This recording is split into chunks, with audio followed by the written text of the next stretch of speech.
이재명은요, 당대표 국회의원을 유지를 해야 됩니다. 한동훈 비대위원장의 시스템 공천 실패합니다. 공천을 받으려면 한 가지 방법밖에 없습니다. 이재명을 사랑합니다. 그 변호사비가 다 어디서 나올까? 이번에 배지 많이 답니다. 뭔가 좀 정신과적인 진단이 필요한 사람인 것 같습니다. 안녕하십니까. 아투TV 2시에 지속교회 재정치 시간이 돌아왔습니다. 지난 한 주 동안 뭐 어떠셨습니까?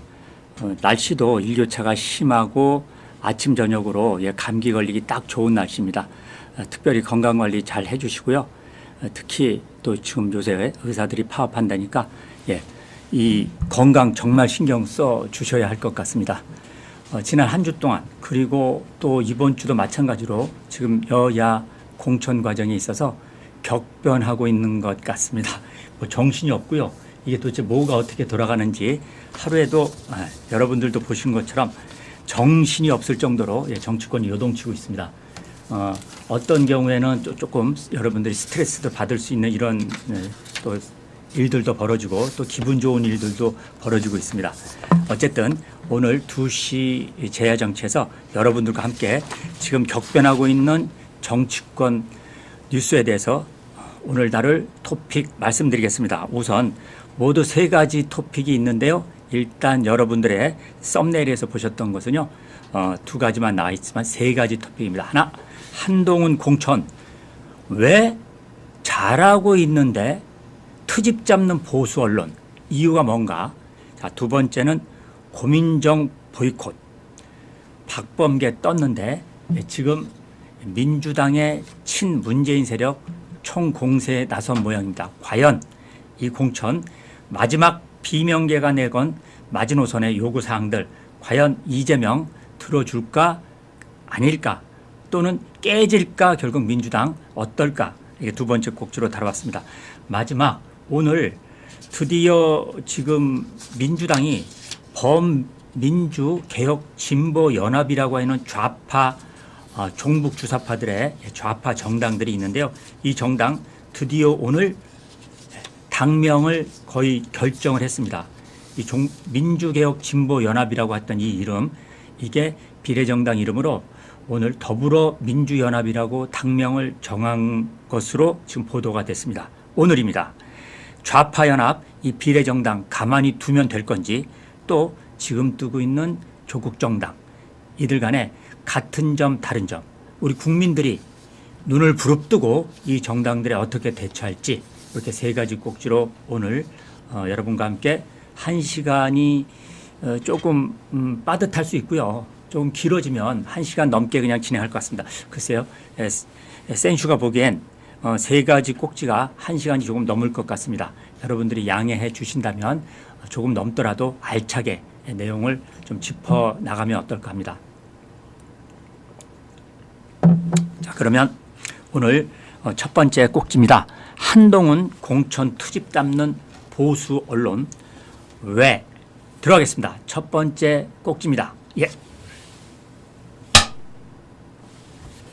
제가 센슈 TV에서 이렇게 여러분과 함께 착 썼던 그 방식대로 그대로 했습니다.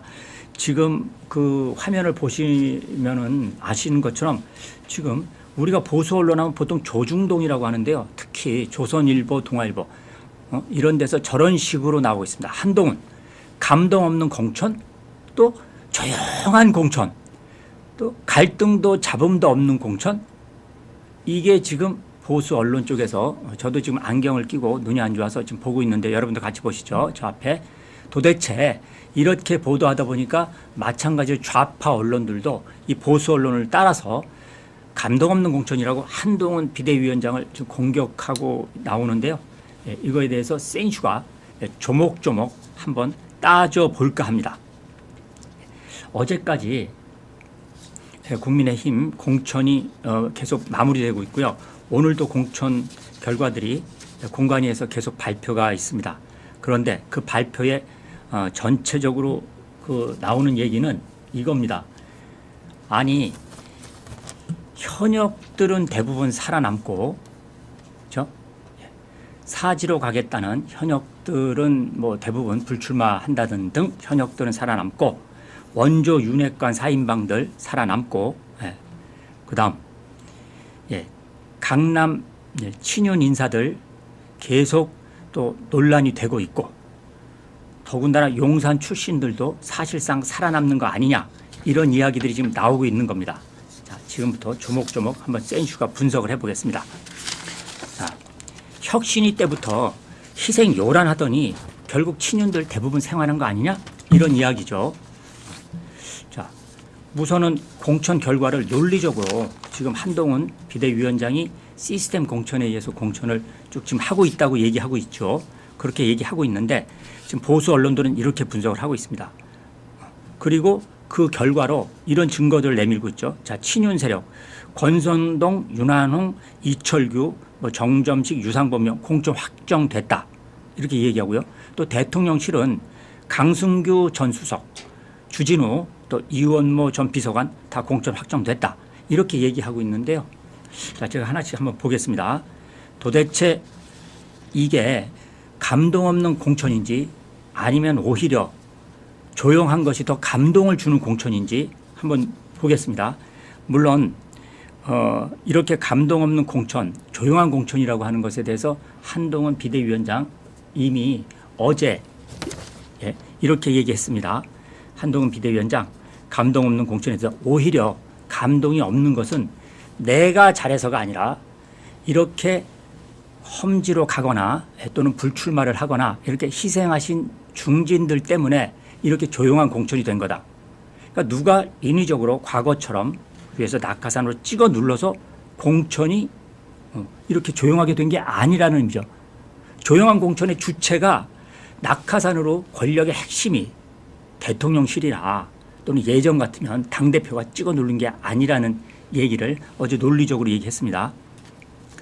그럼에도 불구하고 지금 보수 언론들에서 이렇게 현재 진행되고 있는 공천이 100% 잘했던 공천은 아닙니다.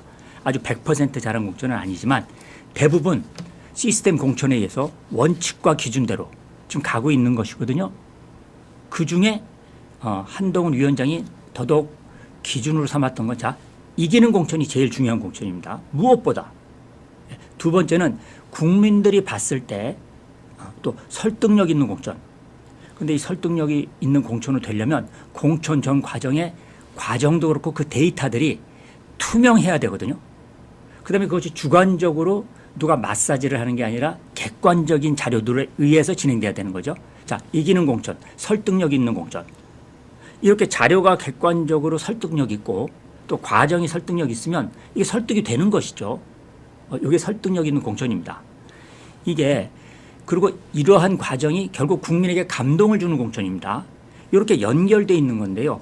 이기는 공천, 설득력 있는 공천. 그러니까 결국 감동 주는 공천. 그런데 이걸 가지고 지금 자, 언론들이 보수 언론 중심으로 이게 지금 제가 여러분들한테 증거를 갖고 오기 위해서 이겁니다. 자, 이게 오늘 조선일보 기사고요. 자, 이게 동아일보 기사입니다. 그럼 여러분, 중앙일보는 보수라고 지금 하기는 좀 어렵습니다. 다시 말하면 중도 우파 정도? 예. 중앙일보는 중도 우파 정도인데 또 중도 좌파로 갔다 왔다 갔다. 그러면 요 두 개 정도. 자, 이거 어디? 조선. 이거 동아. 이건데요. 여기에 헤드카피가 다 이렇습니다. 조선. 혁신위 때 희생이 요란하더니 친윤 대부분 생환. 자, 동아일보. 사지 가겠다던 검수저. 이 검수저는 이제 검찰 출신들의 흑수저 뭐 이런 거 얘기하나 보죠. 검수저, 이원모, 양지로, 찐윤, 이철규 단수공천 이렇게 나왔는데 그렇습니다. 예, 우리 PD님이 잽싸게 이걸 또 띄워주셨습니다. 고맙습니다. 자, 두 가지. 그런데 이거에 대해서 오늘 제야 정치에서 조목조목 좀 비판할까 합니다. 자, 한번 놓고 보겠습니다. 우선 볼까요? 조중동이 입에 이게 거품을 물지는 않았지만 지금 재뿌리면서 쓰는 이런 언론 보도에 대해서 자, 이렇습니다. 권성동 볼까요? 자, 권성동 의원 본인이 불출마로 아예 불출마로 결정하지 않는 한은 지금 이 강원도 같은 특히 강릉은요. 지난번 권성동이 무소속으로 당선됐거든요. 따라서 이번에도 만약에 공천을 못 받을 경우에 무소속으로 나가면 권성동이 당선될 가능성이 높습니다. 그러면 자 이번 국민의힘 공천에서 한동훈 비대위원장의 원칙 뭐예요? 이기는 공천. 왜냐하면 의석수 민주당이 200석을 갖게 될 경우에 조국이 맨날 떠들었잖아요. 그다음 민주당이 맨날 떠들고 심지어 밖에 촛불 세력들이 하루도 빠짐없이 여러분 주말에는요. 윤석열 정권 퇴진 집회를 매일같이 열거든요. 주말마다. 그리고 이미 매일같이 여는 그 촛불 집회에 밖에 있는 좌파 세력들이 이번에 여러분이 아는 좌파 연합정당에서요.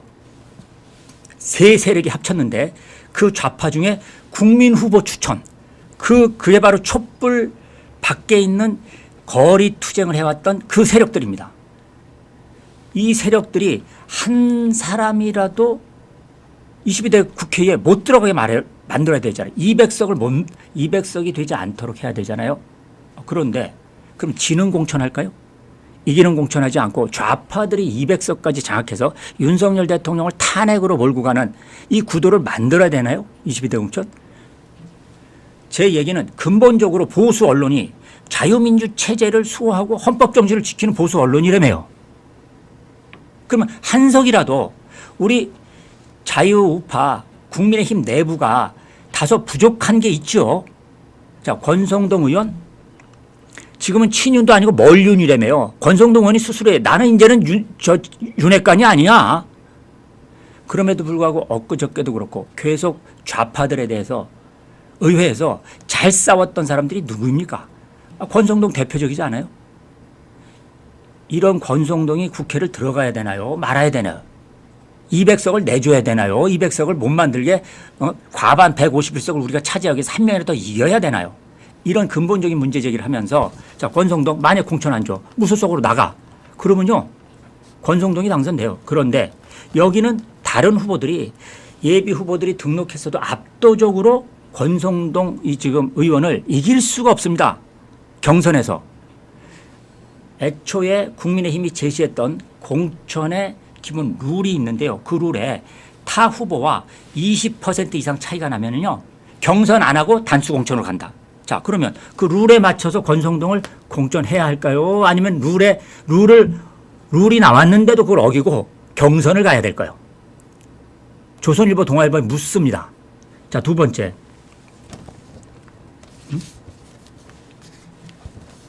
강승규 전 수석. 자, 충남이죠. 여기는 국민의힘에서 가장 고령인 사람이 누구냐면 바로 여기에 지금 제가 갑자기 성함이 홍문표. 국민의힘에서 의원 중에 가장 나이가 많습니다. 이 홍문표 의원. 여기서 경선을 포기하셨어요. 그래서 강승규 전 의원이 그냥 단수 공천된 거예요. 본인이 경선을 포기해서. 그런데 지금 이건 조금 이따 말씀드릴 수 있지만 경선을 포기했는데요. 강승규 전 수석 단수 공천 기분 좋아할 게 아니고요. 무소속으로 홍문표 의원 나올 것 같습니다. 무소속 출마에 무게를 두고 지금 타진하고 있습니다. 첫 한동훈 비대위원장 공천에서 첫 번째 현역에 파열음이 난 겁니다. 이건 나중에 또 얘기하는 거로 하고. 자, 그다음 계속 들어갑니다. 자, 유상범 전 의원 거기도 단수 공천. 거기 예비 후보들이 유상범 마찬가지로 강원도입니다. 유상범 의원을 이길 수가 없습니다. 그다음에 이철규 여기도 친윤이 살아와서 이철규 의원이 살아났다고 하는데 이것도요. 이철규 의원의 예비 후보가 있는데 스스로 경선을 또 포기했습니다. 이 강원 동해 삼척 이철규 의원을 단수 공천 주려고 한 게 아니라 이 찐윤이죠. 예비 후보가 경선을 포기했는데 어떡할 거야. 거기에 비해서 보세요. 박성민 울산 초선 의원 울산 중구입니다. 여기는 친윤의 초선 핵심 의원이죠. 핵심입니다. 대통령이 유럽에 그때 그 출장 가셨을 때 대통령이 새벽에 전화를 6번 했어. 그래서 뭐런 얘기 이런 얘기하고 막 이러셨어. 이렇게 자기들 지역구 행사에서 당원들한테 떠드는 사람 아닙니까? 이분 경선으로 들어갔어요. 3자 경선으로. 이렇게 대부분 원칙을 갖고 하는데 그중에 허점들이 있죠. 지금 강승규 같은 경우는 홍문표 의원이 현역 의원이 이거 만약에 무소속으로 출마를 하게 되면 이거 첫 번째 파열음이죠. 자, 두 번째. 물론 문제는 있습니다. 예를 들어서 저의 개인적인 생각으로는요. 자, 이원모 저 대통령실 인사비서관 이 부분은 이분은 검사 출신이지만 인사를 담당해왔잖아요. 그러면 저는 개인적인 생각을 해요. 왜 출마를 하지? 그냥 대통령실에서 대통령을 보좌해서 계속 인사를 잘하고 더 치밀하게 하면 좋잖아요. 왜냐? 인사를 쭉 해왔던 사람이 인사를 계속 하는 겁니다. 만약에 이원모가 이렇게 나왔기 때문에 이 자리에 다른 사람이 들어갈 거 아닙니까? 인사비서관이. 그럴 바에야 그냥 인사의 연속선상 자꾸 왔다 갔다 하는 것보다 이분이 왜 꼭 국회의원을 하려고 그러지? 아니 그냥 인사는 제일 중요한 자리. 우리가 회사를 운영하든 뭐든 제일 중요한 건 뭐냐? 인사와 자본입니다. 근데 왜 내보냈지? 공천을? 그리고 제가 이분 이렇게 그 공천 과정에서 이번에 면접 왔을 때 인터뷰를 하는 거 정도밖에 못 봤거든요. 그리고 언론에 나와 있는 거 방송 보면 이런 분이 굳이 국회의원을 왜 하지? 국회에 들어가서 전투적으로 싸울 수 있는 그런 인물이 아닙니다. 겉보기에는, 관상을 보기에는, 말하는 투도. 구자룡 변호사와 같은 사람이 아닙니다. 또 하나, 국정상황, 국정비서관 이렇게 될 경우에 국가정책비서관 이런 경우엔 그죠? 그건 정책을 담당했으니까 국회의원 되는 것 오케이. 인사는 안 그렇잖아요. 나는 이런 분을 왜 내보낸 거야? 근데 이 또 강남에 간다 그러다가 본인이 거기 개포고등학교 나왔다고 그러 개포중고등학교 다 나오고 그랬다고요. 강남 출신. 저도 강남의 휴문고등학교 출신이에요. 저도 거기 우리 집이 그 강남이야. 그런데도 강남 안 가요.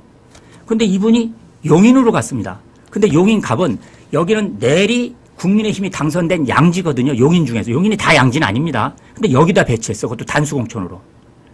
이거에 대해서 저는 한동훈 비대위원장의 공천 과정 이거 이상해요.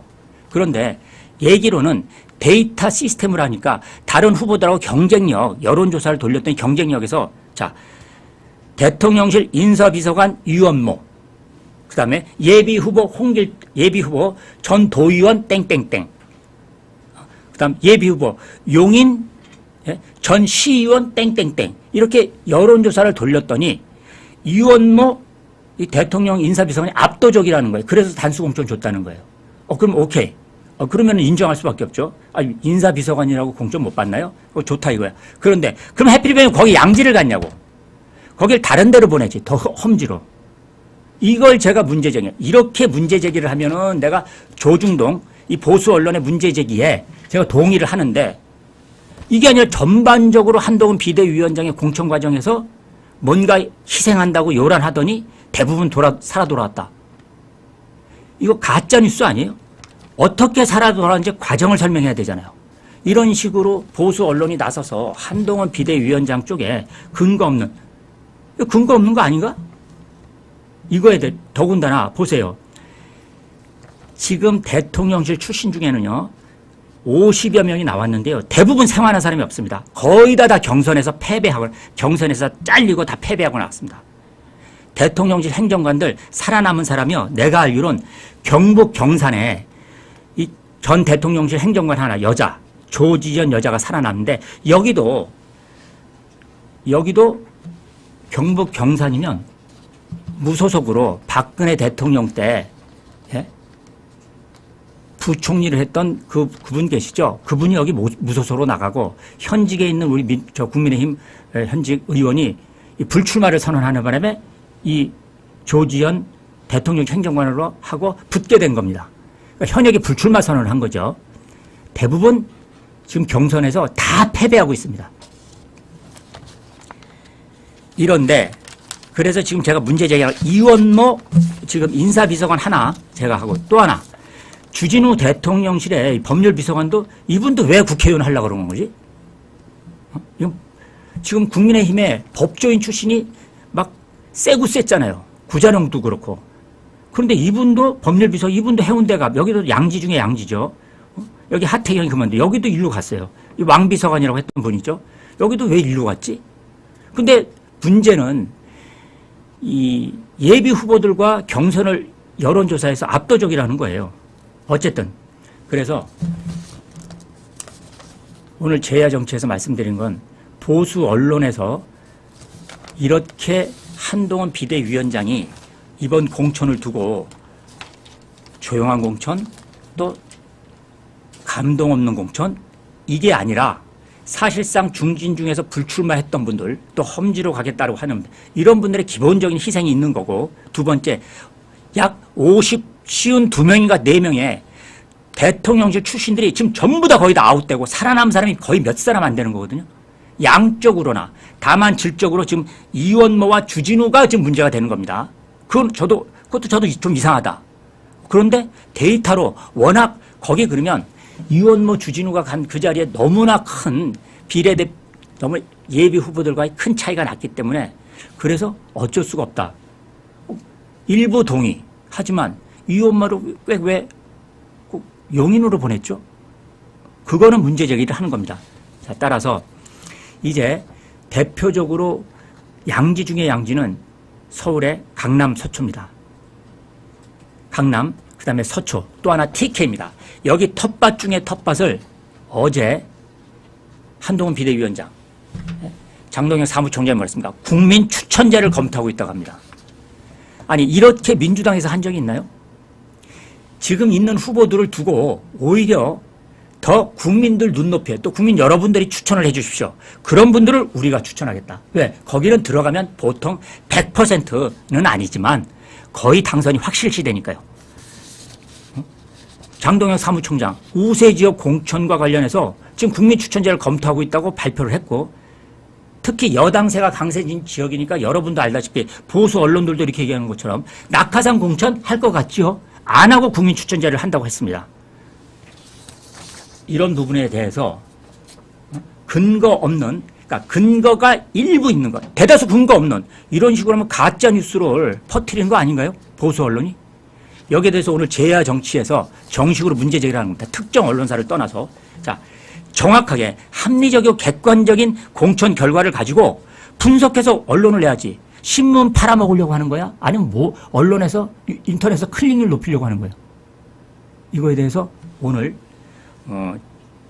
한동훈 공천 트집 잡는 보수 언론 왜 그러는 거야? 일부러 그러는 거야. 뭐 아니면 대통령실에 이 동아일보나 그러니까 보수 특정 언론을 얘기하는 건 좀 그렇죠. 아시아투데이니까 죄송합니다. 자, 수정하겠습니다. 보수 언론 쪽 출신의 논설위원 또는 주필 혹은 등등 사람들 이 사람들 대통령실에 영입을 안 해서 그러나? 뭐죠? 한동훈 비대위원장과 대통령실 이거 훈련시키려고 뺑뺑이 돌리는 거예요? 정식으로 문제제기 오늘 합니다. 자, 이번에 두 번째 꼭지 들어갑니다.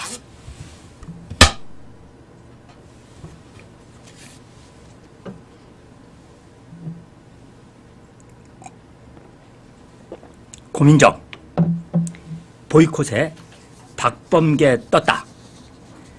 민주당 공천 이번 주가 결정적으로 분수령이 될 것 같습니다.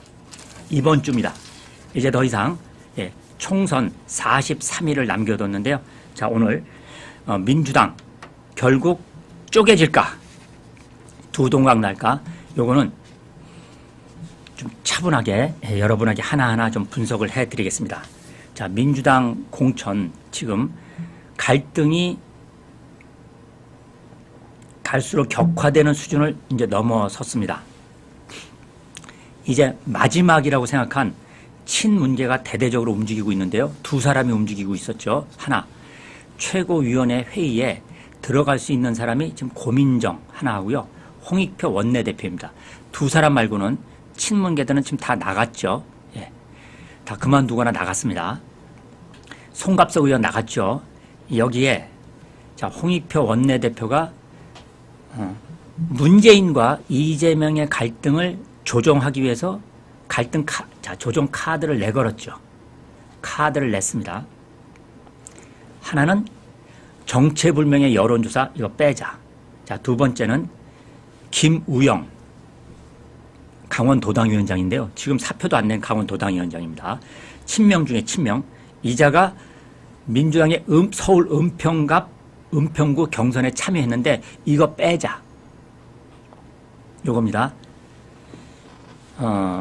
그 다음에 고민정 경우는 최고위원이니까 바로 홍익표 원내대표의 전 지역구 한양대학교가 있는 성동입니다. 거기에 임종석을 그대로 이제는 공천을 줄 수밖에 없는 상황이다. 이렇게 두 사람이 나서서 세 가지의 조건을 걸고 세 가지입니다.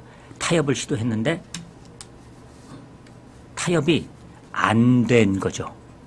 지금 어제까지 타협이 안 됐습니다. 오늘 지금 어떻게 나올지 모르겠는데 만약에 오늘 임종석 관련해서 속보가 뜨면 좀 속보 좀 띄워주십시오. 제가 여러분하고 함께 진행하는 가운데서도 속보가 뜰 경우엔 속보를 알려드리겠습니다. 그런데 센슈가 돗자리를 깔고 여러분들한테 말씀드리면 임종석은 자, 세 가지 카드 중에 첫 번째 여론조사는 뺐습니다. 그런데 두 번째 김우영 강원도당위원장 듣도 보도 못한 이름이지만 이거 은평구 경선에 참여하는 거 이거 이재명 단호히 거절했습니다. 세 번째 자 이제 임종석이 남았는데 그런데 요게 임종석 카드가 어저께 누구를 공천했냐면요.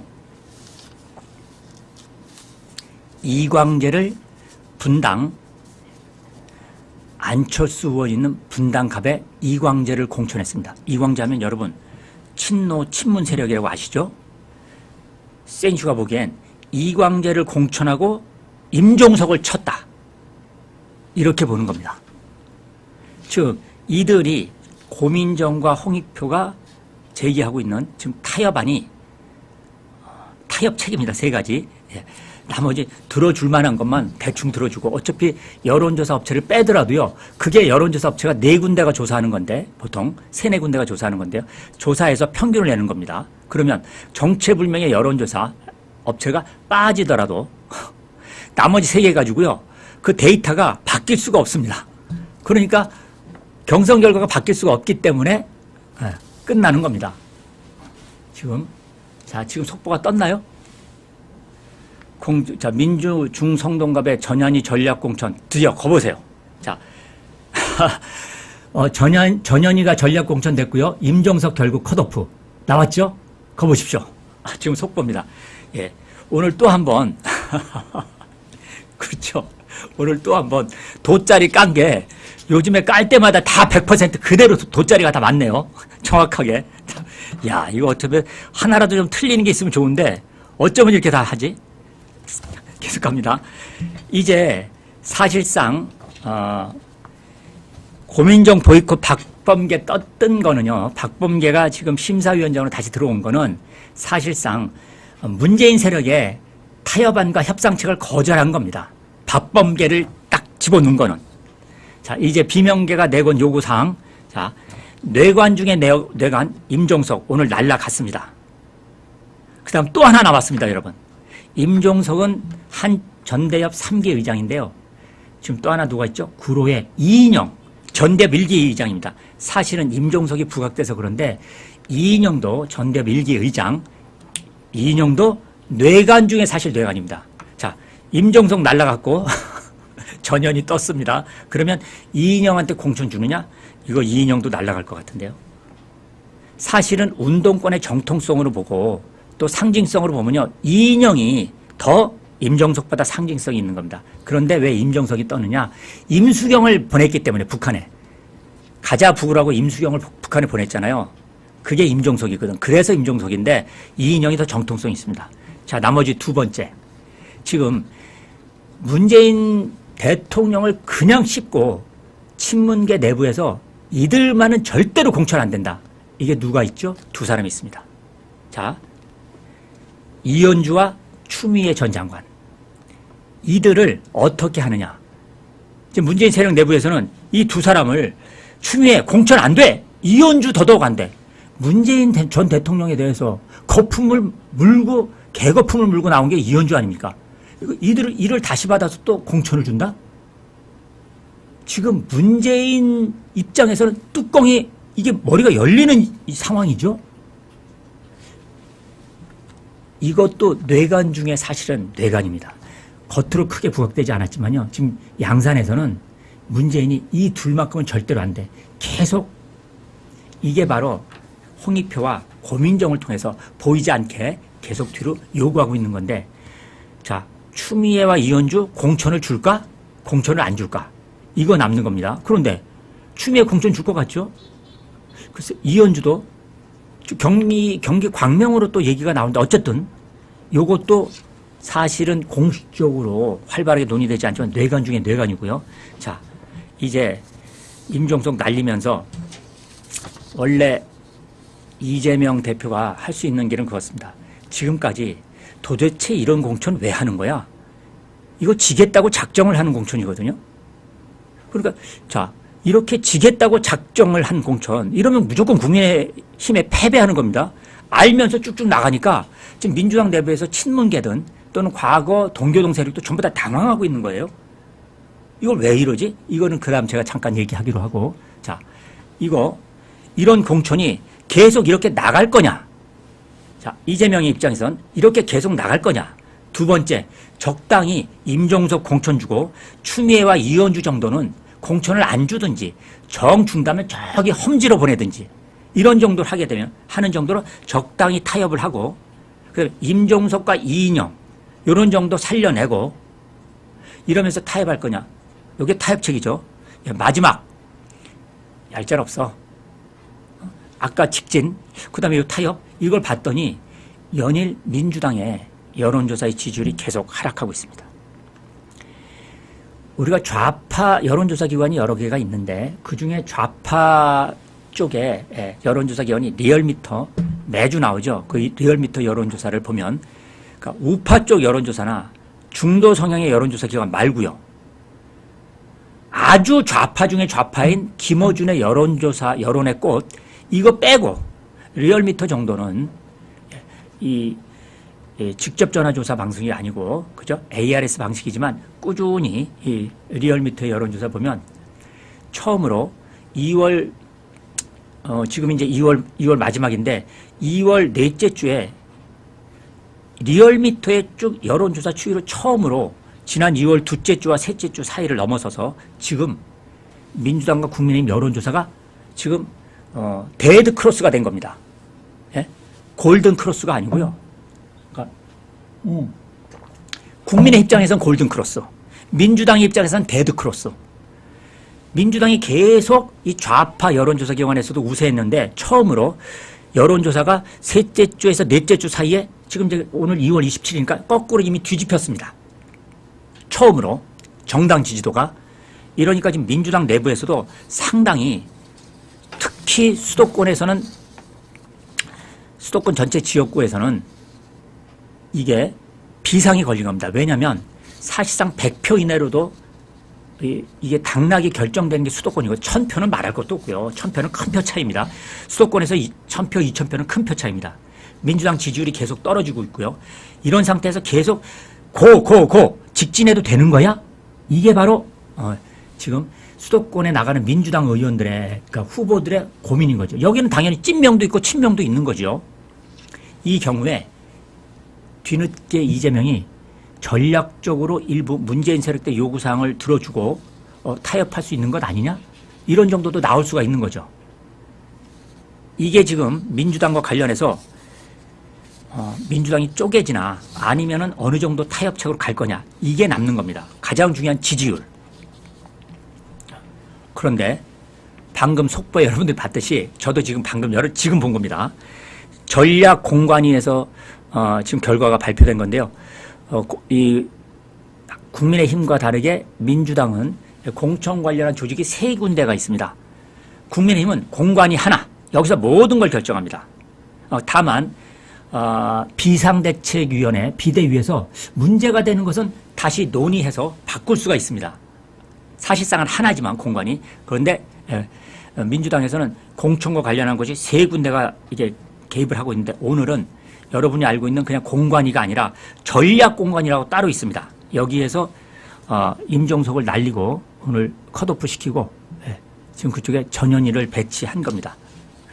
자, 이렇게 되면 이제 이재명은 내가 선거 질 때 지더라도 계속 직진하겠다, 고하겠다라고 하는 그런 입장입니다. 자, 이제 끝난 겁니다. 다만 여기서 자 이제 민주당 깨질까 말까 요거 좀 보겠습니다. 지금 이번 주 내에 한 5명 정도가 탈당을 생각하는 것 같습니다. 하나는 대표적으로 좀 중심 인물이 서른 의원입니다. 동교동계거든요. 아시겠지만 김대중 동교동계 이제 나중 이제 중간 맏형은 아니고 권노갑의 한 중간급 되는 동생 서른 의원이 자 이제 이재명 대표가 개인적인 복수를 자행하고 있는데 다른 방법으로 출마를 하겠다. 아마 두 가지가 있는데 아마 10중 8구는요. 이낙연이 있는 이낙연 당으로 신당으로 갈 게 100% 확실시합니다. 제가 볼 땐 자 서른 갈 사람 누구냐? 서른. 그 다음에 광주의 송갑석 의원 여기도 갈 것 같고요. 송갑석 의원도 갈 것 같습니다. 그 외에 지금 아마 광주 쪽하고 또 경기도 쪽에서 탈당하고 있는 사람, 그 탈당을 지금 한 5명 정도 예고하고 있는데 여기서 나올 것 같은데요. 당이 이낙연 당으로 가는 건 가는 거고, 근데 수도권에서 이낙연 당으로 가는 게 좋냐, 또는 무소속으로 출마하는 게 좋냐, 이제 요것만 남는 건데 민주당이 쪼개질 일은 없는 것 같습니다. 왜냐, 워낙 그 동안에 민주당이란 제1야당으로 따뜻하게 의정 활동을 해왔던 자들이라 과감하게 대거 공천을 못 받는다고 해서 대거 탈당하고 완전히 쪼개지는 게 아니라 이미 이낙연 중심으로 쪼개져 있기 때문에 이낙연이 내걸고 있는 당은 진짜 민주당을 다시 회복하겠다가 명분이거든요.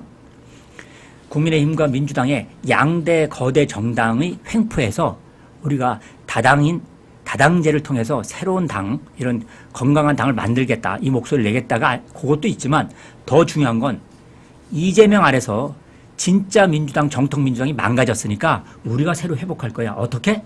밖에 나가서 새로 당을 만들어서 거기로부터 출발할 거야. 이게 지금 기본 노선이니까.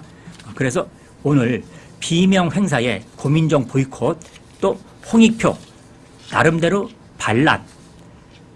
그럼에도 불구하고 드디어 이재명의 민주당 직진하는 것으로 오늘 결정이 났네요. 이제 민주당 공천 사실상 결정이 다 났다고 봅니다. 그럼 이광재 같은 경우는 왜 공천을 줬느냐? 그건 별개의 문제입니다. 안철수 의원이 있는 곳은 원래 이광재가 나가려고 했던 종로 같은 경우는요. 노무현의 사위가 거기 지금 노무현 사위가 거기에 먼저 찜을 했죠. 그러니까 노무현 사위한테 양보를 하고 안철수가 있는 분당으로 간 겁니다. 근데 분당갑은 사실상 민주당 입장에서는 쉽지 않은 지역입니다. 아시겠지만 임태희 전 지금 경기도 교육감 임태희 의원이 거기서 3선을 했던 지역이거든요. 그러니까 국민의힘 입장에서는 양지인데 자 분당갑이 있고 분당을이 있습니다. 분당을은 민주당이 현역입니다. 여기는 지금 이제 국민의힘에서 두 사람이 경선하고 있습니다. 그렇죠? 자 하나는 김은혜 홍보수석 거기도 전략 공천을 줘야 되잖아요. 공천 안 주고 있습니다. 김은혜하고 또 국민의힘 지금 당 대변인을 하고 있는 다둥이 아빠라고 하는 그죠? 지역구 원래 당협위원장이었던 그분과 둘이 경선에 들어가고 있습니다. 그러니까 보수 언론이 얘기하는 것처럼 그냥 뭐 대통령실 다 살아난다. 말도 안 되는 거죠. 가짜뉴스입니다. 조중동이 가짜뉴스 퍼뜨리지 마십시오. 이상 민주당이 고민정, 홍익표, 서른 등등 문재인과 친문 세력들이 이재명을 통해서 이재명에게 마지막 경고의 메시지를 보냈지만 오늘 쫑 쳤습니다. 끝났습니다. 이상 두 번째 꼭지 끝나 다음 마치고 세 번째 꼭지로 들어갑니다.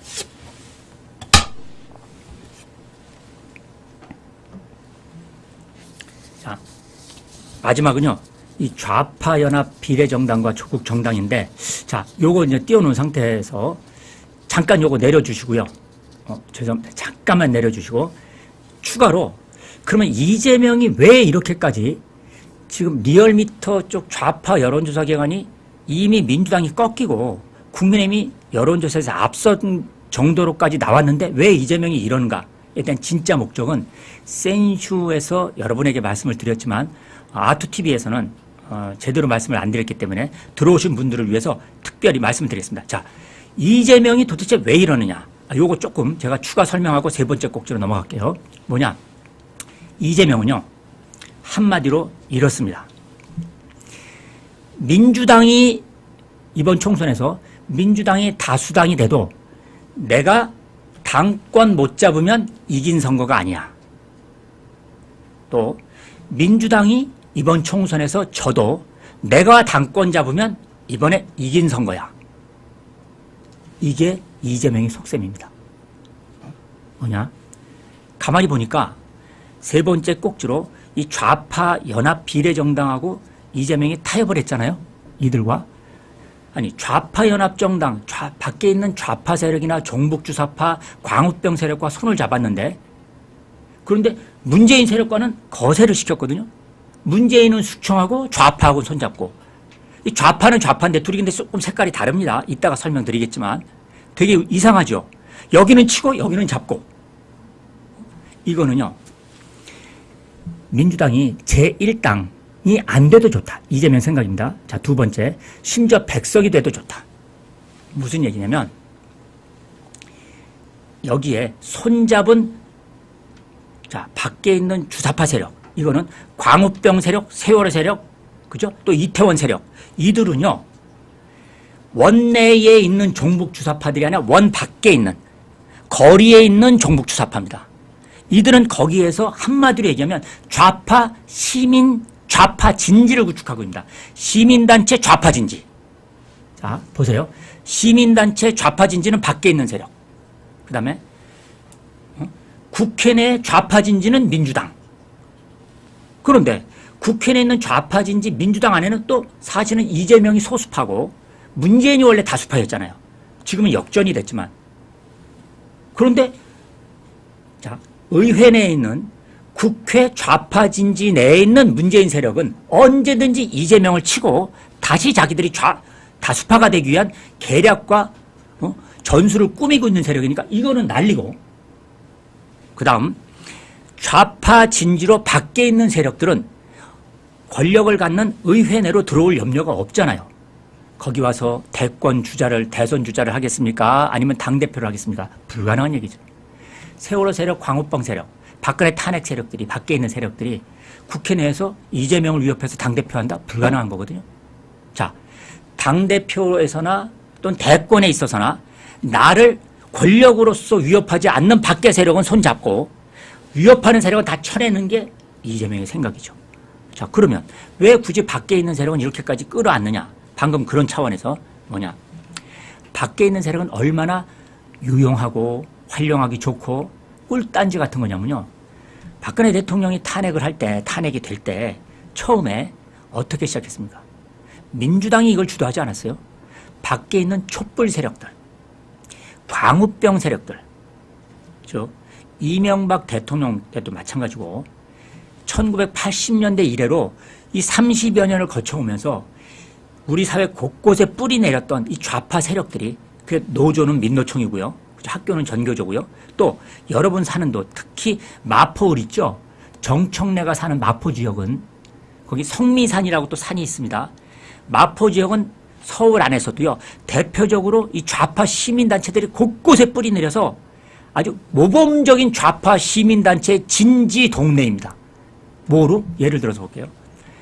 애들 부모들이 회사 가면은 아이를 키워야 되잖아요. 아이를 키울 데가 없죠. 공동육아를 얘들끼리 쭉 모여서 공동육아를 하는 겁니다. 회사 안 가는 사람들이 대신 육아를 하는 겁니다. 이게 좌파들이 하고 있는 겁니다. 그러니까 좌파가 아닌 사람들도 일반인들도 공동육아 거기다 다 맡기는 겁니다. 그러면서 좌파가 바로 동네로 곳곳이 뿌리 내리는 겁니다. 두 번째, 책 읽기. 동네 작은 책방. 이런 거 자기 집에서 책방을 해요. 그냥 공짜로. 그 막 책도 빌려주고 읽고 이렇게 해서 막 시민 이 좌파 단체들이 곳곳으로 쭉 동네로 뿌리 내려갑니다. 책 읽기, 공동육아, 심지어는 청년 창업. 이것도 이들이 예산을 따서 거기서 막 지원하는 거예요. 청년 창업단체 예산 지원받은 데가 민주당 선거운동하고 이렇게 대표적으로 마포울은 좌파 시민단체가 튼튼히 뿌리 내린 겁니다. 바로 이런 세력이 광우병 집회 때 전부 다 뭘 끌고 해? 유가차, 유모차를 끌고 나와서 광우병 집회를 한 겁니다. 이런 밖에 있는 세력들이 바로 대통령, 박근혜 대통령 탄핵에 먼저 촛불을 지핀 겁니다. 민주당은 사실 박근혜 대통령이 탄핵될 줄 꿈에도 몰랐어요. 여기에 어마어마한 광화문의 세력들이 모이니까 뒤늦게 기회주의적인 민주당이 살짝 발을 얹힌 거죠. 발가락을 담갔다가 나중에 발목을 담갔다가 나중에 대가리를 잡는 겁니다. 이게 민주당이었습니다. 박근혜 대통령이 탄핵의 진짜 세력은 누구라고요? 밖에 있는 촛불 세력들입니다. 좌파 진지. 그리고 여기에 민주당이 있고 당시 보수 정당의 이자들이 여기에 야합을 했기 때문에 이루어진 거잖아요. 그래서 이재명의 입장에서는 언제든지 이 천안함, 광우병, 이 괴담 세력들에 얹혀 있으면 윤석열 대통령이 보세요. 언제 국정 운영을 하는 과정에서 또 위기가 닥칠지 모릅니다. 그때 이 위기 속에서 여기에 불을 지피고 이걸 요온의 들불처럼 불을 퍼뜨리면서 윤석열 대통령 퇴진 운동을 할 수 있는 게 누구예요? 바로 천안함, 광우병, 괴담 세력. 30여 년 동안 훈련된 투쟁 세력들입니다. 아시겠습니까? 이들이 중심이 될 때 이재명은 다시 살아날 수 있는 겁니다. 꼭 합법적으로 아니 문재인 대통령이 될 때 문재인이 대통령 될 줄 누가 알았습니까? 박근혜 대통령이 탄핵이 됐기 때문에 문재인이 대통령을 거저 얻은 거 아닙니까? 이런 우리 현대사의 비극이 다시 되풀이되지 말라는 법이 있나요? 이게 오늘 센슈가 말하는 겁니다. 이재명이 굳이 밖에 있는 세력? 이들과 손을 잡는 것. 국정이 항상 늘 투표한 대로 또 이렇게 안정적으로 정권을 마칠까? 또 정권을 마치더라도 다음 우리 보수 아니 자유우파가 또 정권을 재창출할 수 있을까? 아무도 모르는 겁니다. 촛불 세력을 잡는 것, 천안함, 광우병, 괴담 세력을 잡는 것, 이게 이재명한테는 자신의 당권과 대권으로 가는데 더 유효적절하고 더 큰 세력이라는 거예요. 문재인은 쳐내도 돼. 이게 왜 도대체 이재명이 이렇게까지 지는 선거를 하지? 여기에 정답인 겁니다.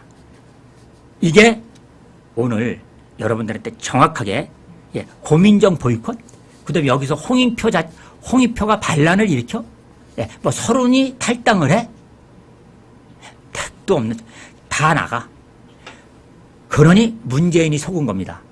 자, 문재인이 양산에서 이재명을 만날 때 둘이 손잡고 어깨를 껴안고 여기 상처를 만졌죠? 이미 이재명이 머릿속에 있습니다. 문재인이 요구했던 연동형 비례대표, 알았습니다. 대통령님, 밖에 있는 범좌파 세력과 연합하는 거예요. 네, 알겠습니다. 그거 위성정당 받아들여서 제가 병립형으로 안 가고 내 사람들로 다 비례대표 안 깔고 그냥 좌파들과 밖에 있는 괴담 세력, 촛불 세력, 바로 종북 주사파의 좌파 진지와 손을 잡겠습니다. 네, 알겠습니다. 그렇게 말씀하신 대로 듣겠습니다. 문재인, 그래. 야, 이 대표 정말 고마워. 잘했어. 하고 어깨를 두드릴 때 제명이면 그 대신에 지역구 공천 문재인 언제든지 내 당권 대권을 위협해 니들은 전부 날릴 거야 하고 이미 이재명은 너는 계획이 있었구나. 여기에 문재인이 또 당한 겁니다. 진짜 대단한 이재명입니다. 자, 그럼 다시 한번 세 번째 꼭지로 다시 들어가겠습니다.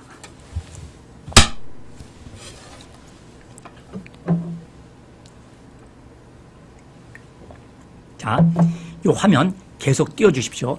자, 좌파연합 비례정당, 조국정당. 오늘 여러분들에게 좌파에 대해서 제대로 풀어드리겠습니다. 보세요. 이겁니다. 좌파연합 비례정당이 조국정당이 뜨면서 두 가지를 말씀드리는데요. 하나는 조국정당이 뜨니까 좌파연합 비례정당. 오늘 이들이 이름을 드디어 더불어민주연합이라고 하는 이름을 오늘 가칭 정했습니다. 자, 국민의힘은 우리 위성정당으로 국민의 미래. 자, 민주당은 이 좌파 종북 주사파들과 연합했던 원래 민주개혁 범진보연합 뭐 이렇게 얘기했었죠. 이게 더불어민주연합으로 오늘 가칭 이름을 결정했는데요. 요것과 자, 조국정당과 제가 구별을 해드리는데, 하나는 조국정당이 뜨니까 바로 이 더불어민주연합에 대한 지지율이 조국 쪽으로 지지율이 일단 이동하고 있습니다. 상대적으로 조국정당이 선전하는 거죠. 그만큼 대한민국 국민 안에는 이 좌파화된 또 좌편향된 국민들이 상당수가 있는 겁니다. 이미 30%.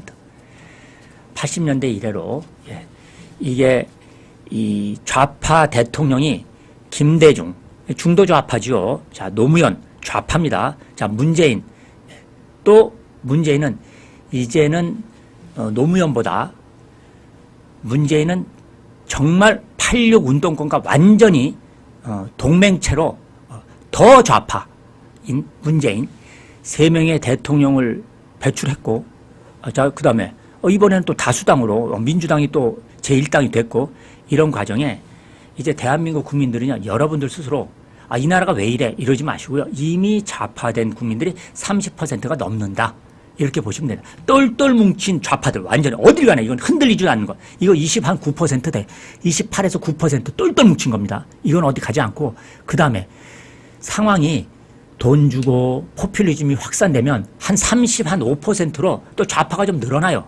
그러다가 우파 대통령이 또 정권을 잡고 이렇게 되면 또 이번에 22대 총선에서 국민의힘이 만약에 제1당이 되잖아요. 그럼 또 좌파가 줄어들어요.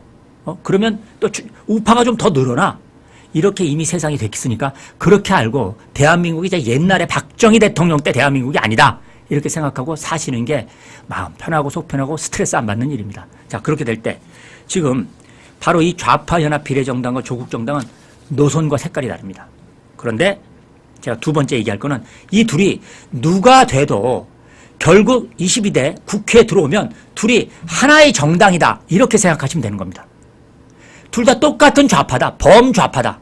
조국정당 따로 있고 이 좌파연합 비례정당 따로 있고 있지 않다. 국민의힘과 대통령실 입장에서는 이들이 도끼인 객끼이다. 똑같은 놈인데 다만 옷 색깔만 달라 입은 겁니다. 이자들은 색깔이 무슨 파란 옷 입겠죠. 좌파연합 비례정당들은. 왜? 이름을 더불어민주연합이라고 했으니까 파란 옷 입을 거고, 조국은 뭔 옷 입을지 모르는데 똥색 옷을 입었다고 칩시다. 옷 색깔만 다르지 화장칠만 달랐지 똑같은 정당이다. 이게 여러분들이 아셔야 되는 건데, 자, 구체적으로 이 민주개혁 진보연합, 이게 자, 더불어민주연합 이들의 색깔은 한마디로 크게 보면 이게 기본적으로 여기에 세 개의 세력들이 있는데요. 자, 더불어민주연합은 세 좌파들이, 군소좌파들이 연합한 겁니다. 하나는 진보당, 바로 여러분들이 알고 있는 이석기 통진당, 우리 헌법재판소에 의해서 해산된 통진당 세력, 이들이 하나가 있는 거고요. 이거는 대놓고 반국가적 활동을 하고 있는, 그다음에 대놓고 한미 공동 한미 우리 군사훈련 중단, 또 미군 철수, 한미 안보동맹 해체, 양키 고홈, 대놓고 떠드는 진보당. 자, 두 번째는요, 국민 후보 추천. 이렇게 제가 표현할게요. 이번에 이들과 이 민주당이 합의한 거는 이 비례대표 20석 정도가 당선권인데 이 중에 10석을 이들한테 양보했는데 333 3명 양보를 하는데, 이 중에 진보당한테 3석, 일단 비례대표로, 그 다음 또 3석은 국민후보 추천. 이게 좀 전에 띄워드렸던 광우병, 천안함은 자폭했다, 또 미군 CIA가 장난질 쳐서 폭파된 거다, 이렇게 하는 광우병, 세월호, 또 천안함 괴담, 이 세력들이 국민후보 추천 세력입니다. 요 세력이 오늘 또 국회에서 기자회견을 갖고 우리 국민후보, 우리가 추천하는, 그러니까 이자들은 당이 아니에요. 밖에 있는 시민, 좌파, 진지, 여기서 3명을 추천하는 겁니다. 지금까지 촛불 집회로 고생 많이 했다. 박근혜 대통령 탄핵시켰고 이태원도 또 하고 세월호 때도 성과 냈고 얘네가 오늘 3명의 후보를 추천한다고 오늘 기자회견을 했습니다. 그 다음 이 안에 또 무슨 세력이냐. 여러분이 알고 있는 용해인. 예? 그러면서 또 사회민주주의 세력. 사회민주당. 이 세력들은 그냥 좌파 세력들입니다. 그러니까 주사파와 다른, 주사파는 아니지만 예, 이 세력들은 이 노동자 중심 세력들입니다. 이렇게 3가지의 세력들이 있거든요. 이들이 하나로 뭉쳐가지고 지금 민주개혁 진보연합이라고 하는 걸 만들어가지고 민주당과 딱 협상을 해서 선거한 겁니다. 이 중에 제일 문제가 되는 게 바로 다른 자들도 똑같이 문제지만 바로 국민후보 추천이라고 하는 이 괴담 세력 이렇게 할게요. 자, 괴담 세력이 국민후보 추천 세력입니다. 요 세력하고 진보당 세력입니다. 특히 진보당은 이미 통진당을 통해서 국회에 이미 이석기를 포함해서 당시에 6명인가 8명까지 들어왔었죠. 그때 맨 처음엔 12명, 13명까지 국회 들어왔었습니다. 이들이 자 이제 지역구는 울산 민노총 아성인 울산 현대자동차 있는데 그쪽까지 현대중공업 거기에 있는 지역구까지 이미 후보 단일화를 성사시켜서 4석이 들어오는데요. 4명 중 상위 순번이 다 아무튼 이들로 깔리는 겁니다. 결국은 안정권으로 들어와서 기본적으로 국회 진입이 성공됐다고 좀 보시면 되는 겁니다. 어차피 우리 사회에서 30%가 우리 국민들이 좌파화 돼 있으니까요. 북한의 김씨 왕조를 추종한 이 주사파 세력이 이게 이제 우리 사회에서 변종된 주사파가 드디어 들어오게 된 겁니다. 여기가 바로 경기 동부연합이라고 이재명이 성남시장 시절부터 거기서 시민운동하고 또 변호사 하면서 그때부터 관계를 맺기 시작해서 성남시장 되고 경기도지사 될 때까지 바로 경기 동부연합은요. 용인, 광주, 성남 여기를 중심으로 뿌리를 냈던 주사파 세력입니다. 그러니까 서울대 주사파가 아니고요. 그쪽에 외대 이쪽을 중심으로 해서 그러니까 경기도 지방대학 중심으로 거기는 또 뭐냐면 옛날로 얘기하면은 제2캠퍼스죠. 그러니까 우리가 분교라고 하는 데입니다. 자 경희대 외대는 서울 여기 동대문구에 있습니다. 여기 말고요. 저기 우리가 얘기하는 이제 제2캠퍼스 그때는 분교라고 거기에 있는 주사파들이 그 지역에서 뿌리를 내렸다가 얘네들이 용인하고 이렇게 해서 쭉쭉쭉쭉 올라오기 시작해가지고 성남까지 이제 쭉 같은 지역이니까 옆에 엎어지면 옆이니까 여기에서 뿌리를 내려서 이재명과 손을 잡았고 성남시장까지 이들이 성남을 중심으로 등장한 경기 동부연합입니다. 이 세력들이 결국은 경기 동부연합이 지금은 민노총까지 장악을 했고요. 과거 이들이 통진당을 접수해서 그때는 노회찬, 심상정 이들이 있을 때 노회찬과 심상정이 있을 때 서로 한쪽은 주사파고 통진당 이쪽은 주사파가 아니죠. 노회찬, 심상정은. 근데 둘이 합쳐가지고 이제 통진당을 만들어서 결국 여기서 떨어져 나온 거죠. 통진당을 장악했습니다. 주사파가 머릿수가 많기 때문에. 이들이 이번에 다시 들어오는 겁니다. 애국가를 통진당은 당 행사할 때 애국가를 거부했습니다. 애국가 거부하고 유사시 우리 국가 시설 타격을 하겠다는 모의했던 이자들입니다. 폭력혁명으로 북한식 사회주의를 실현하겠다. 이자들이 이제 들어오는 건데, 자, 요게 이번에 더불어민주연합의 이 세 세력, 이 안에서도 진보당이 아마 중심을 잡고 이 괴담 세력과 진보당은 사실은 똑같은 세력들이라고 보십니다. 출신은 다르지만 사실은 같은 세력이다. 이들이 아마 힘을 발휘할 것 같고 여기에 용해인 등 기본소득당 있죠. 이게 이제 이건 기본 좌파 세력하고 또 하나 유럽식 사회주의를 좀 생각하고 있는 세력도 여기 지금 들어가 있는 겁니다. 이들이 나머지 세력으로 아마 이번 더불어민주연합 안에서 10명이 더 되죠. 들어올 겁니다. 그 다음에 조국정당은 뭐냐. 조국은 이들과 좀 달라요 또. 그럼 웬 좌파가 이렇게 많으냐. 좌파가 여러 가지 좌파가 있죠. 자, 북한식 이 사입이 종북 주사파를 통해서 북한식 사회주의를 이 남한 사회에 실현하겠다는 종북 주사파 좌파. 두 번째, 용해인처럼 이렇게 이 유럽식 사회주의를 일부 채용한 이런 좌파.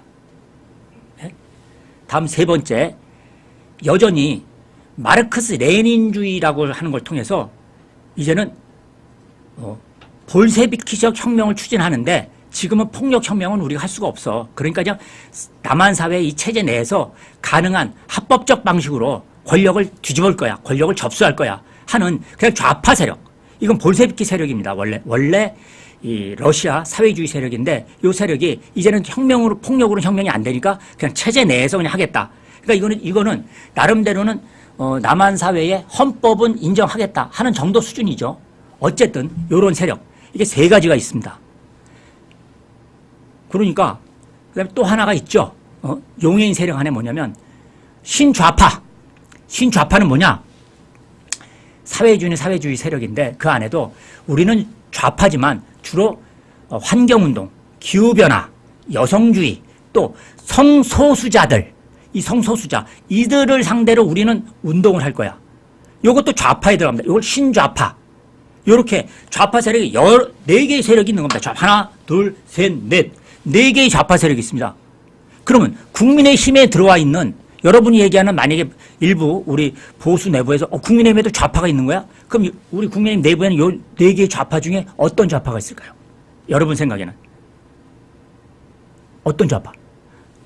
국민의힘에는요, 이 4개 세력 중에 있는 좌파 하나도 국민의힘에 들어온 사람 없습니다. 전향한 사람 있죠. 주사파로 있다가 전향한 함은경 같은. 그렇죠? 또 PD에 있다가 반주사파 PD에 있다가 전향한 김경률은 있지만 지금 이 4개의 세력 중에 국민의힘에 들어와 있는 잠입한 좌파는 없습니다. 좌파 전문가인 센슈가 극좌파 생활을 했던 센슈가 정확하게 말씀을 드리는 거예요. 이 내부의 4가지 세력 중에 좌파는 국민의힘에는 없다. 참고로 말씀드리고 마지막 지금 조국은 뭐냐. 이 4가지 세력 중에서요. 이제 어느 정도 4세력 중에서 조직적으로 여기에 들어가 있지 않지만 밖에 개별적으로 나와서 활동하고 있는 좌파들이 있거든요. 이 좌파들이 개별 좌파들이 즉 진지의 국권에 있으면서 진지를 대표하는 좌파들 말고 개별 좌파들이 여기 있다가 나온 좌파들도 있을 거 아니겠습니까? 이 좌파들이 개별적으로 곳곳에서 활동하고 있다가 모인 게 누구야? 조국 신당으로 몰리고 있는 겁니다, 여러분. 그중에 신장식도 있고 또 좌파는 아닌데 그냥 좌파적 좀 성향을 갖고 있다가 그러니까 반 윤석열 성향을 갖고 있다가 또는 친민주당 성향을 갖고 있다가 어느 정도 그래 나는 그냥 저쪽 아주 종북 주사파 쪽 가기가 좀 뭐해. 그러면 어디로 가느냐? 조국 쪽으로 가는 겁니다. 조국은 개별 좌파들의 집합체. 그다음에 민주당이 모여있는 더불어민주연합. 여기는 뭐야? 좌파 진지를 대표하는 자들이 파견 나오거나 그것이 국회 내에 있는 좌파 진지나 국회 밖에 있는 시민단체 좌파 진지나 모두 들어와서 함께 모여있는 그들. 이게 바로 더불어민주연합 좌파. 따라서 좌파의 색깔들이 다릅니다. 그런데 어느 자들이 이번에 국민들의 지지를 더불어민주연합이 더 지지를 많이 갔던 또는 조국 신당이 지지를 많이 갔던 누가 더 많이 가서 국회에 어느 자들이 머릿수가 하나 더 들어오든 중요하지 않다. 의미 하나도 없다. 둘이 똑같은 세력들이다. 자유파의 관점에서 보면. 이게 바로 좌파연합 비례정당. 같은 점 누가 들어와도 똑같다. 다른 점 좌파의 색깔이 조직적 진지로 파견됐느냐 개별적 좌파들이 모여있는 자들이 하는 거냐 그 차이밖에 없다. 이게 3번째 꼭지 여러분하고 함께 달았던 겁니다. 이제 아시겠죠? 따라서 여러분들은 그럼 국민에 들어와 있는 좌파가 누구야? 여러분 이 진지 안에서는 하나도 없는 것이죠. 네. 그러면 그냥 아직도 과거에 좌파 활동을 했었는데 우파로 전향했지만 또 국민의힘으로 입당했지만 그냥 철저한 우파가 아니라 중도 우파 수준의 의식을 갖고 있기 때문에 좌파들이 주장하는 것에 귀를 기울이거나 이런 정도 수준인 것이죠. 국민의힘에 여러분들이 얘기하는 뭐 좌파들이 들어왔다 어떻다 좌파가 뭐가 들어왔습니까? 그 사람들이 무슨 좌파입니까? 좌파도 아니지. 그런데 중도 좌파 수준 정도니까 중도 우파니까 좌파의 귀를 좀 기울이고 이런 정도. 또 좌파 의식이 완전히 우파로 전향하지 않은 것. 이상입니다. 이상으로 3번째 꼭지 끝나고 다음 꼭지 들어가겠습니다.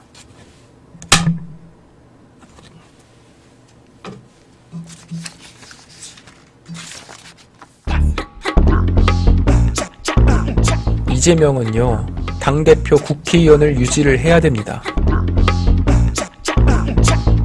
한동훈 비대위원장의 시스템 공천 실패합니다. 공천을 받으려면 한 가지 방법밖에 없습니다. 이재명을 사랑합니다. 그 변호사비가 다 어디서 나올까? 이번에 배지 많이 답니다. 뭔가 좀 정신과적인 진단이 필요한 사람인 것 같습니다.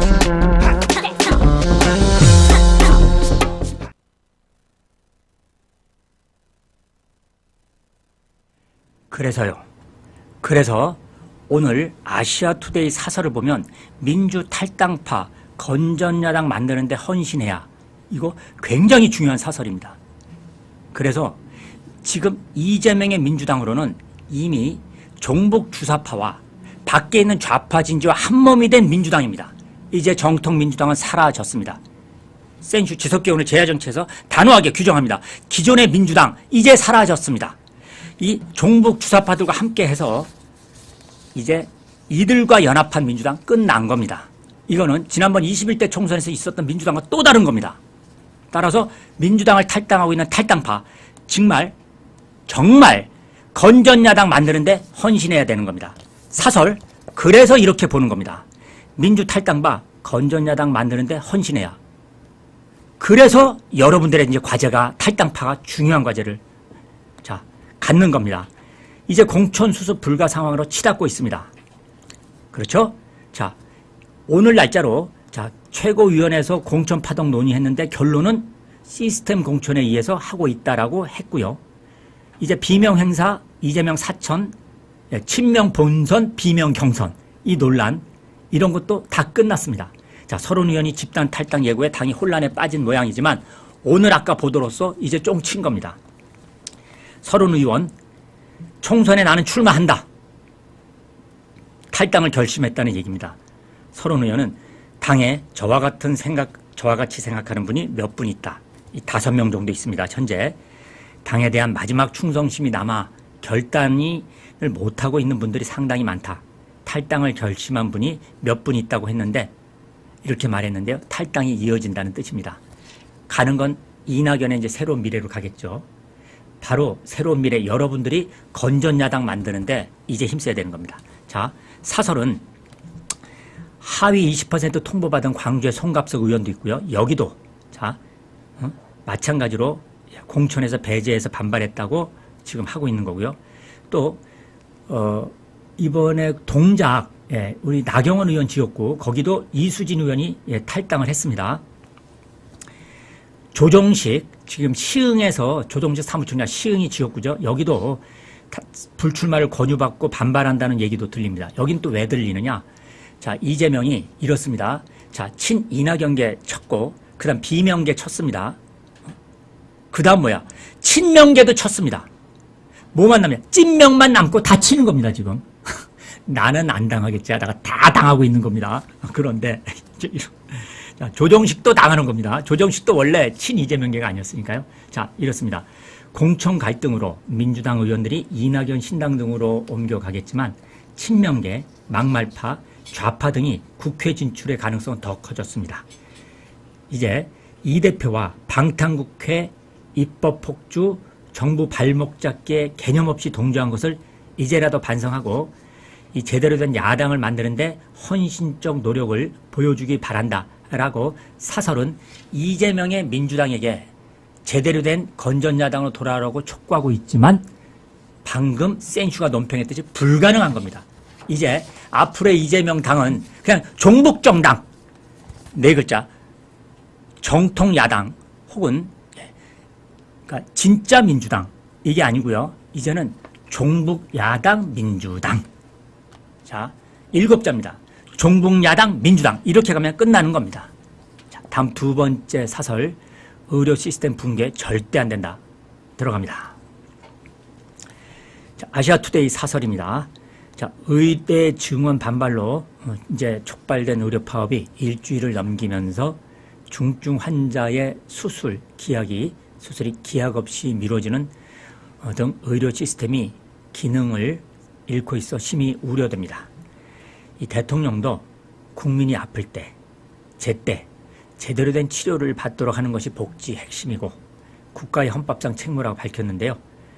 의료 공백에 대한 우리 정부의 확고한 대응 입장은 분명합니다.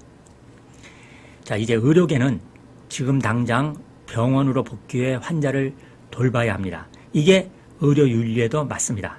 의대 정원 등을 둘러싼 논의는 정부와 또 다른 차원에서 진행돼야 합니다.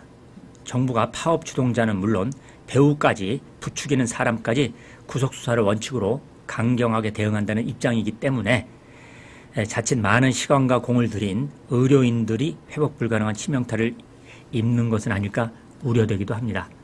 이제 정부와 의료계가 파국에 도달하기 전 접점을 찾아 망가지고 있는 의료 시스템을 서둘러 정비해야 합니다.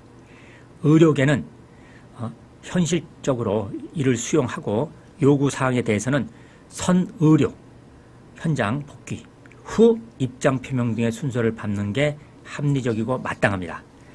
모든 것에 때가 있고 그때를 넘기면 아무리 좋은 대책도 쓸모가 없어지기 마련입니다. 환자를 외면하는 의료계는 물론이고 사태가 이 지경까지 이르기까지 적절한 정책을 제시하지 못한 정부도 국민적 지지를 받기 어렵다는 것을 명심해야 합니다. 이상 오늘 아시아투데이 사설 2가지 말씀드렸습니다. 오늘 여러분과 함께했던 아투TV 지석교의 제야정치 이상 마치는 거였습니다. 한 10분 정도 지났는데요. 여러분 한 주에 격변하는 정치 상황 잘 보시고요. 오늘로써 민주당 이제 공천 사실상 끝났습니다. 이재명의 직진. 자, 이제 이재명의 당 뭐라고 부른다고요? 자, 7글자. 자, 종북야당 민주당. 이상으로 마치겠습니다. 감사합니다. 죄송합니다. 클로징 멘트 있습니다. 죄송합니다.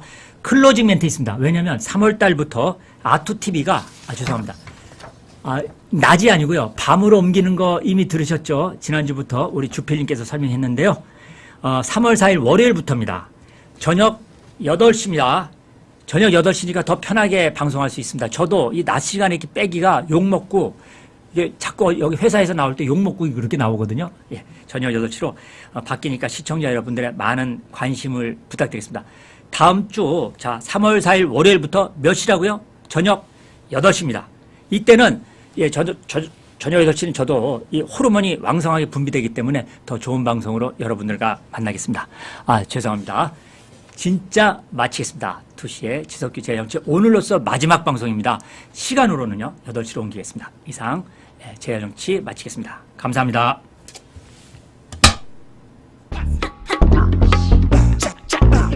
이재명은요, 당대표 국회의원을 유지를 해야 됩니다.